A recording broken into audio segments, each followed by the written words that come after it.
Bapa Surgawi, kami bersyukur Tuhan untuk hadirat-Mu yang luar biasa. Untuk kasih-Mu yang luar biasa dalam hidup kami.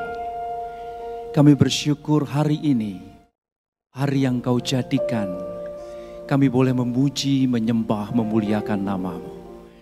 Bahkan sebentar kami boleh Tuhan duduk diam, mendengarkan firman-Mu. Biar roh hikmat dan wahyu untuk kami boleh mengenal Engkau dengan benar. Terus menerangi mata hati pikiran kami. Sehingga kami mengerti akan rencana-Mu, akan jalan-jalan-Mu, akan kehendak-Mu dalam setiap kehidupan kami. Urapi kami semuanya. Dan biarlah pengertian yang dalam boleh kami Tuhan dapatkan. Sehingga kami boleh aplikasikan di dalam setiap kehidupan kami. Kami bersyukur hari ini, di dalam nama Tuhan Yesus Kristus, kami siap untuk mendengar firman-Mu. Haleluya. Amin. Puji Tuhan. Shalom. Salam sejahtera dalam kasih Tuhan dan selamat pagi.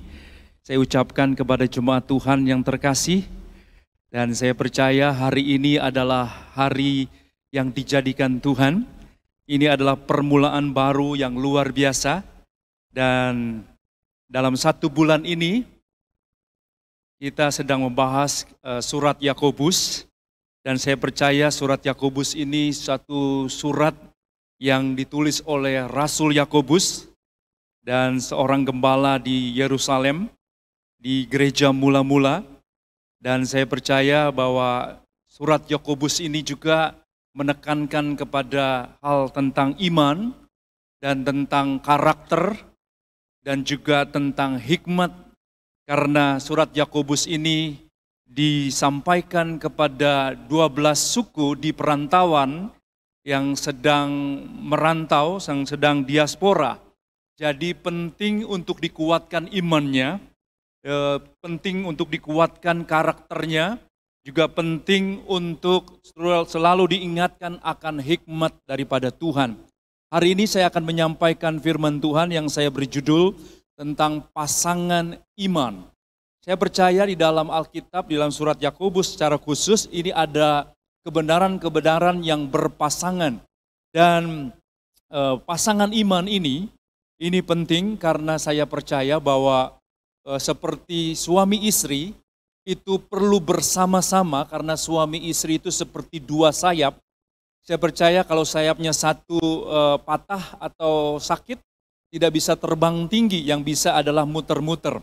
Jadi saya percaya bahwa surat Yakobus ini dibuat untuk orang yang percaya, yang ada dalam perantauan, yang sedang mengalami situasi yang sulit, yang sedang mengalami goncangan iman, yang sedang mengalami tantangan demi tantangan, masalah demi masalah, tetapi Rasul Yakobus menguatkannya, supaya di dalam masa-masa, di dalam perantauan, di dalam masa-masa yang penuh dengan goncangan, yang perlu dikuatkan adalah iman. Nah, oleh sebab itu saudaraku, kita akan membaca firman Tuhan dari surat Yakobus pasal yang kedua, ayat yang ke-17 sampai dengan ayat 20 dan ayat yang ke-22. Demikian bunyinya. Yakobus pasal 2 ayat 17, demikian juga halnya dengan iman, jika iman itu tidak disertai perbuatan, maka iman itu pada hakikatnya adalah mati. Tetapi mungkin ada orang berkata, padamu ada iman dan padaku ada perbuatan. Aku akan menjawab dia, tunjukkanlah kepadaku imanmu itu tanpa perbuatan. Dan aku akan menunjukkan kepadamu imanku dari perbuatan-perbuatanku. Engkau percaya bahwa hanya ada satu Allah saja? Itu baik. Tetapi setan-setan pun juga percaya akan hal itu dan mereka gemetar. Ayat 20. Hai manusia yang bebal, maukah engkau mengakui sekarang bahwa iman tanpa perbuatan adalah iman yang kosong. Ayat 22, kamu lihat bahwa iman bekerja sama dengan perbuatan-perbuatan, Dan oleh perbuatan-perbuatan itu, iman menjadi sempurna.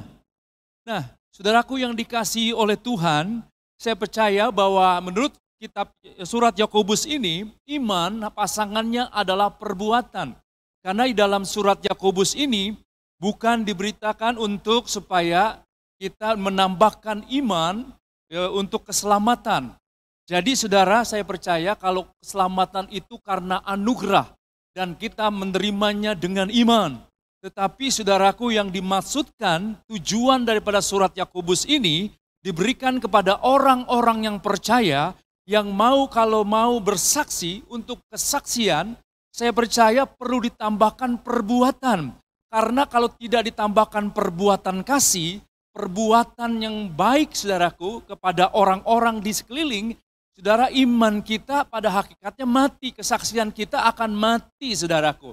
Nah makanya saudaraku kalau kesaksian kita tidak disertai dengan perbuatan, nah saudaraku iman kita nol, iman kita kosong. Makanya itu saudaraku perlu ditambahkan iman disertai dengan perbuatan. Supaya orang-orang yang melihat perbuatan kita mempermuliakan nama Tuhan yang di sorga. Nah ini saudaraku yang dimaksudkan oleh surat Yakobus ini, kenapa iman pasangannya adalah perbuatan, tujuannya adalah untuk kesaksian kita supaya hidup.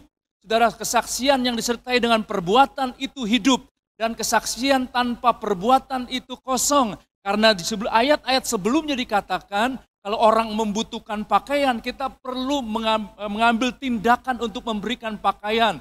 Kalau ada orang yang kurang makanan atau minuman, kita harus mengambil tindakan untuk memberikan makanan dan minuman. Dengan demikian kesaksian kita akan hidup. Kesaksian kita tidak kosong, saudaraku. Apa yang kita katakan itu disertai dengan perbuatan-perbuatan kita.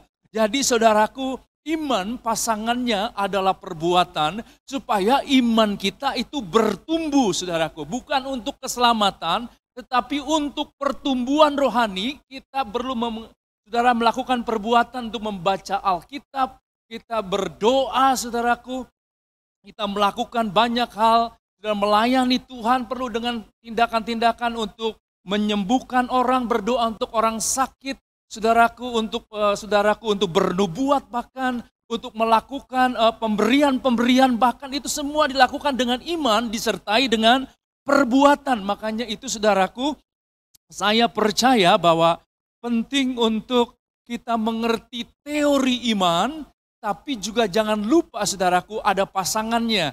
Harus ada praktek iman supaya semuanya berjalan bersama-sama. Seperti suami istri yang berjalan bersama-sama, bukan saja bersama-sama tapi bersatu, bersepakat. Sehingga seperti dua sayap akan terbang tinggi saudaraku.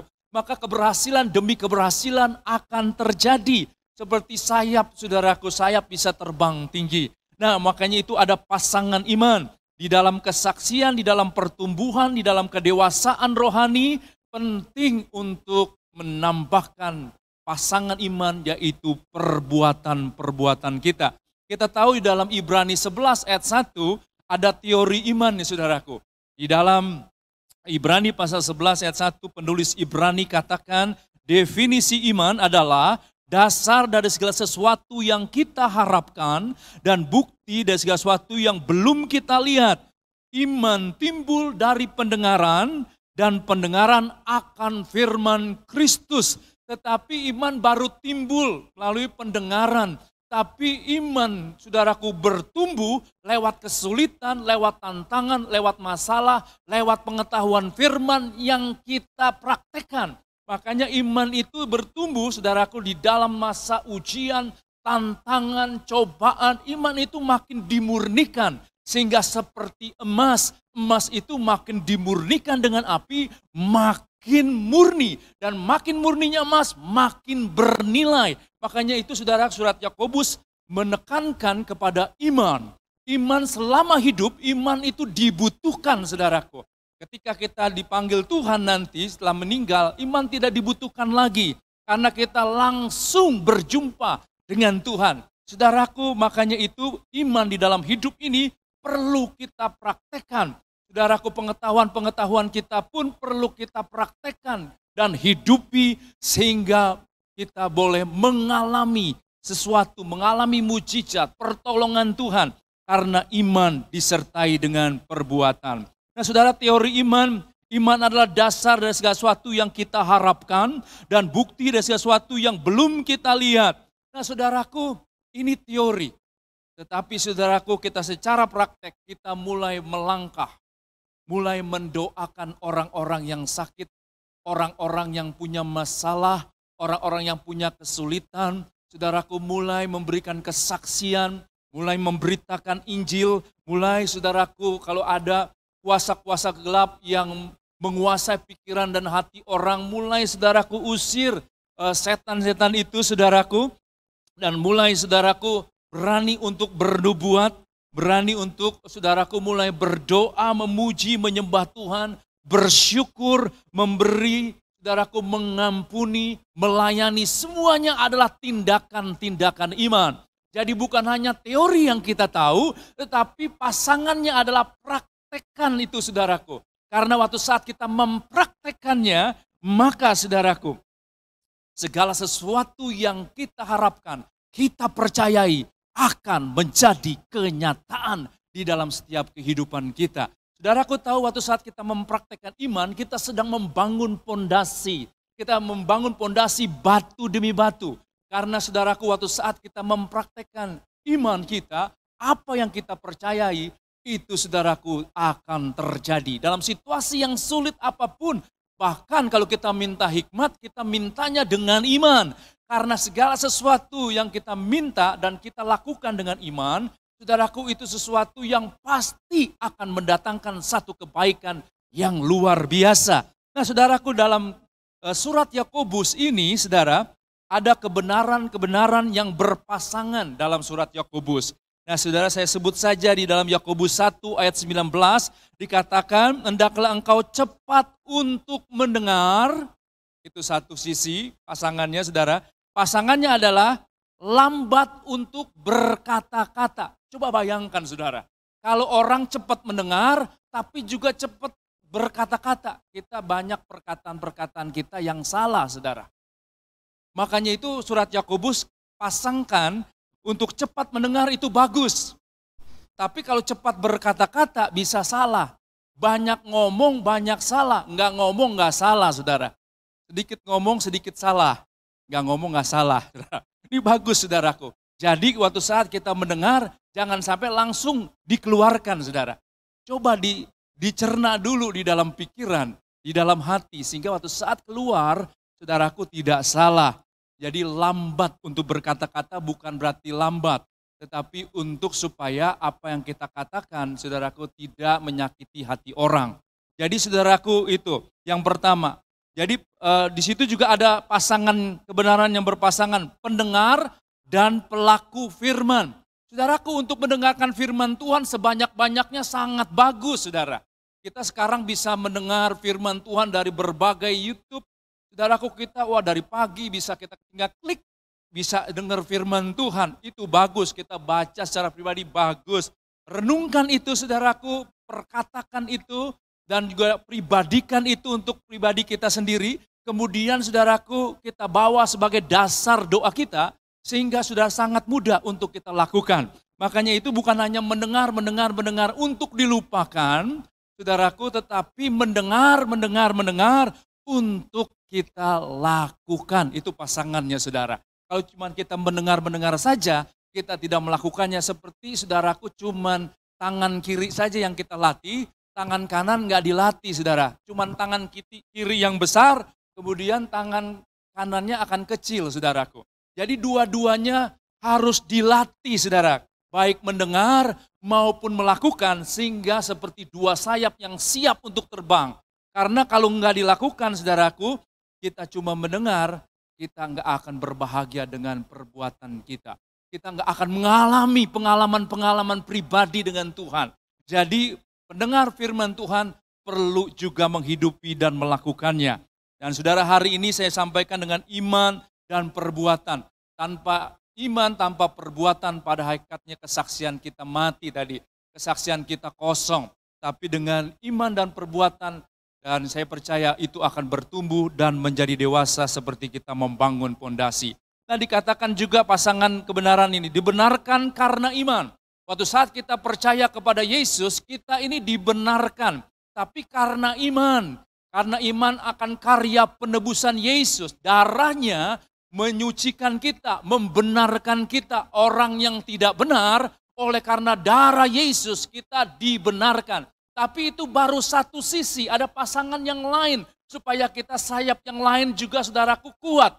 Yaitu apa saudaraku? Dibenarkan karena perbuatan-perbuatan yang kita hidupi. Firman Tuhan yang kita hidupi, kita praktekkan itu menjadi satu kebenaran saudaraku. Nah, kebenaran ini akan membuat kita kuat saudara.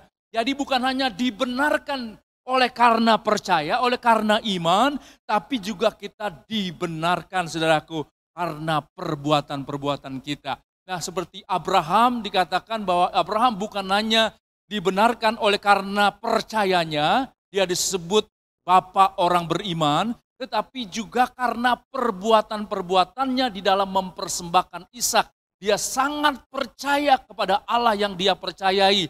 Bahkan dikatakan dia percaya sekalipun orang yang sudah mati, Tuhan sanggup untuk membangkitkan dia. Bahkan dia percaya kepada Tuhan yang dapat menjadikan yang tidak ada menjadi ada. Itu yang Abraham percayai. Tapi saudaraku, bukan hanya sekedar teori yang dia percaya, tapi lewat tindakan-tindakannya dia tahu dan percaya penuh. Waktu saat dia mempersembahkan Ishak, dia tidak, saudaraku mungkin berpikir nanti dia mati, tapi dia berpikir bahkan mati pun Ishak bisa dibangkitkan. Nah, itu saudaraku. Jadi dibenarkan bukan hanya sampai dibenarkan karena iman saja, tetapi lewat perbuatan-perbuatan kita supaya orang melihat saudaraku.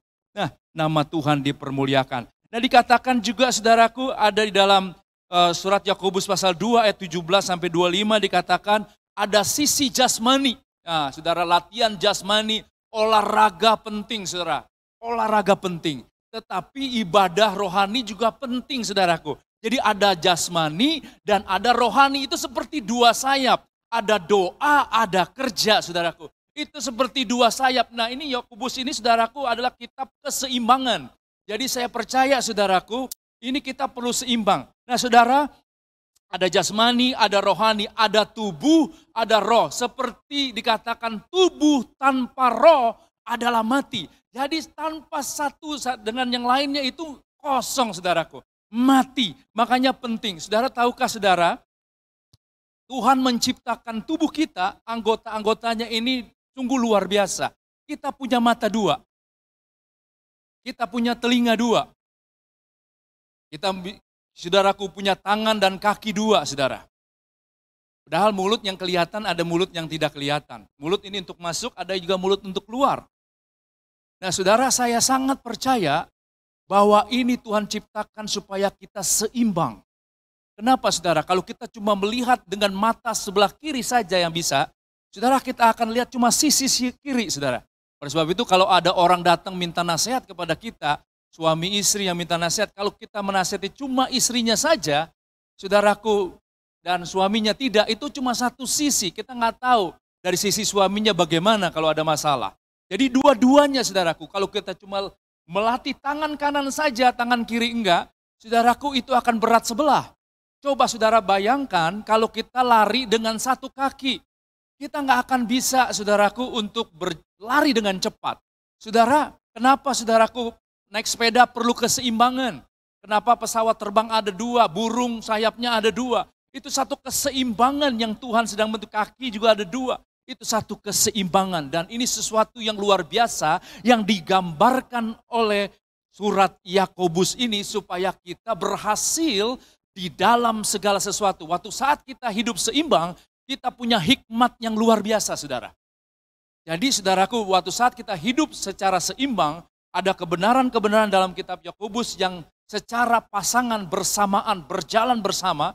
Saya percaya hikmat itu akan terjadi di dalam setiap kehidupan kita. Nah, saudara, iman dan perbuatan saya tekankan lagi bukan untuk menerima keselamatan. Jadi untuk menerima keselamatan saudara nggak perlu tambahkan perbuatan.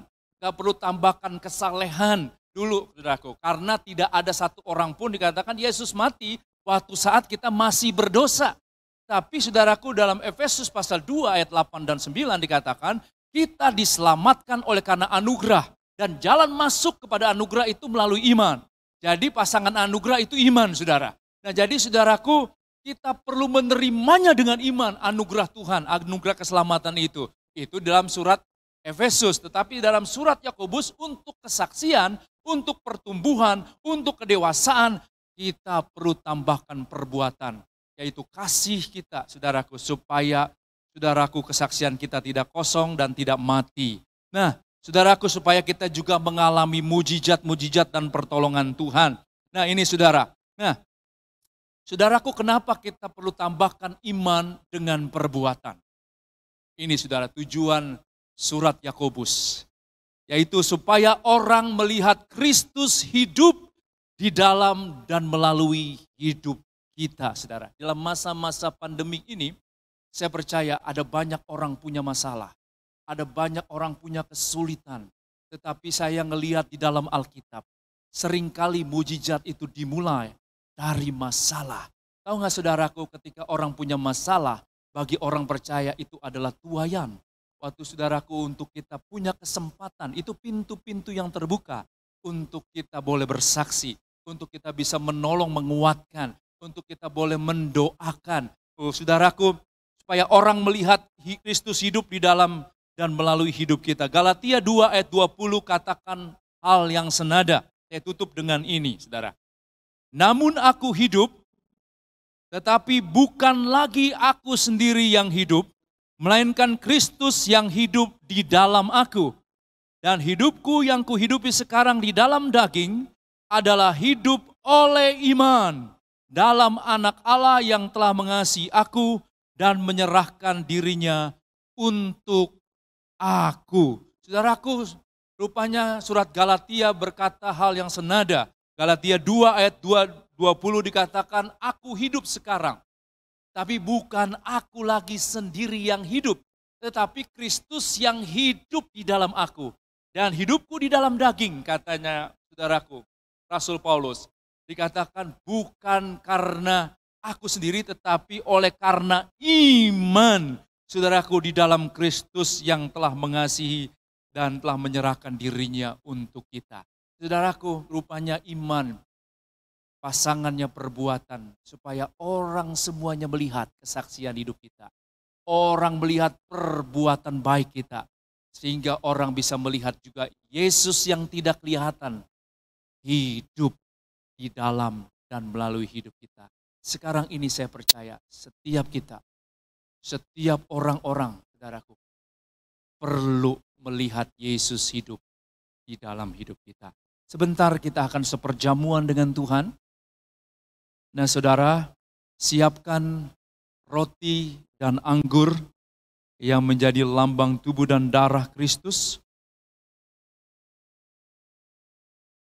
Siapkan roti dan anggur yang menjadi lambang tubuh dan darah Yesus. Dan nanti siapkan hati dan pikiran kita karena kita percaya bahwa perjamuan kudus ini bukanlah perjamuan yang biasa. Tapi kita perlu mengakui bahwa tubuhnya mewakili segala sakit penyakit kita yang ditanggungnya. Supaya oleh bilur-bilurnya kita disembuhkan. Dan darahnya ini mewakili segala dosa-dosa kita. Jadi saudara, kita perlu mengakui tubuh dan darahnya yang sebentar yang menyatu dengan tubuh, jiwa, dan roh kita. Kita siapkan roti di tangan kita. Dan biarlah kita dengarkan firman Tuhan. Rasul Paulus mengatakan di dalam 1 Korintus pasal 11 ayat 23. Sebab apa yang telah kuteruskan kepadamu, telah aku terima dari Tuhan, yaitu bahwa Tuhan Yesus pada malam waktu ia diserahkan, mengambil roti, dan sesudah itu ia mengucap syukur atasnya. Ia memecah-mecahkannya dan berkata, inilah tubuhku yang diserahkan bagi kamu. Perbuatlah ini menjadi peringatan akan aku. Sebelum kita memakannya, pastikan kita mengakui tubuh Kristus, yaitu tubuhnya yang dipecah-pecahkan bagi saudara dan saya. Dan setiap luka yang ada di tubuhnya mewakili segala sakit penyakit kita yang ditanggungnya. Supaya kita yang mati terhadap dosa hidup untuk kebenaran. Dan oleh bilur-bilurnya, kita yang saat ini sedang sakit, percaya telah disembuhkan oleh Tuhan. Mari kita makan.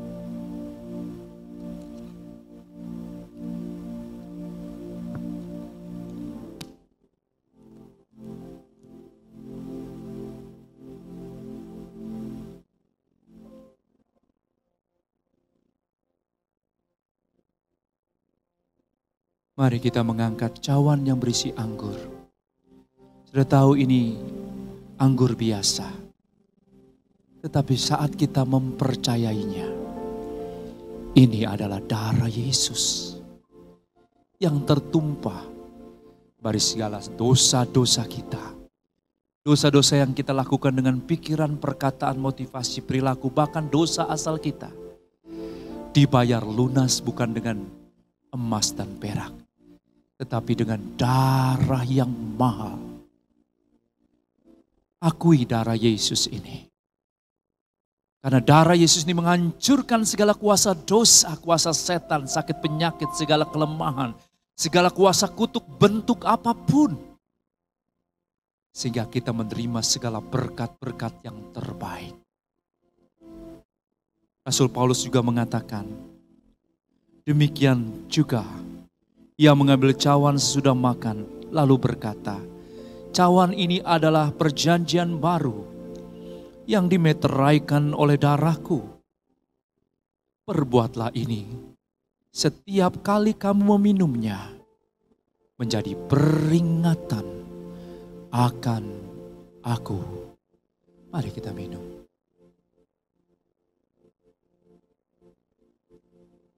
Mari kita bersyukur untuk tubuh dan darahnya. Dimanapun kita berada, kita bersyukur sambil menaikkan pujian, penyembahan, ucapan syukur kepada Tuhan. Bapa Surgawi, terima kasih Tuhan, hamba-Mu terbatas dalam menyampaikan firman-Mu. Tapi biarlah firman-Mu itu boleh terus Tuhan hidupi di dalam setiap hidup kami. Sehingga bukan hanya sekedar iman sekedar teori. Tapi kami mulai mempraktekkan, kami mulai sertai dengan perbuatan untuk setiap kesaksian kami. Untuk setiap perbuatan-perbuatan supaya orang melihat Yesus hidup di dalam kami. Tuhan, Engkau menjamah setiap tubuh-tubuh yang sakit. Engkau menjamah setiap kami Tuhan yang sedang lemah. Tuhan yang sedang mungkin hampir putus asa. Tuhan berikan harapan yang baru karena di dalam Tuhan selalu ada jalan keluar. Tuhan memberikan hikmat. Kami berdoa Tuhan, tumpangkan tangan-Mu untuk setiap pribadi lepas pribadi yang menonton, yang mendengar. Ya Tuhan, yang melihat supaya kuasa-Mu yang tidak terbatas. Kami percaya kuasa-Mu tidak terbatas oleh jarak dan waktu. Tetapi Engkau bisa menjamah setiap tubuh-tubuh yang sakit. Jiwa-jiwa yang tertekan, rohani-rohani yang kering. Alirkan dengan sungai kehidupan-Mu. Dan biarlah melalui tubuh dan darah-Mu ini, kami menyatu Tuhan, sehingga Tuhan berkat-berkat yang berlimpah, pintu-pintu yang tertutup terbuka, jalan-jalan yang berkelok-kelok diluruskan, dan Tuhan konekkan dengan sumber-sumber yang dibutuhkan. Terima kasih Tuhan, di dalam nama Tuhan Yesus Kristus, kami sudah berdoa dan bersyukur. Haleluya. Amin.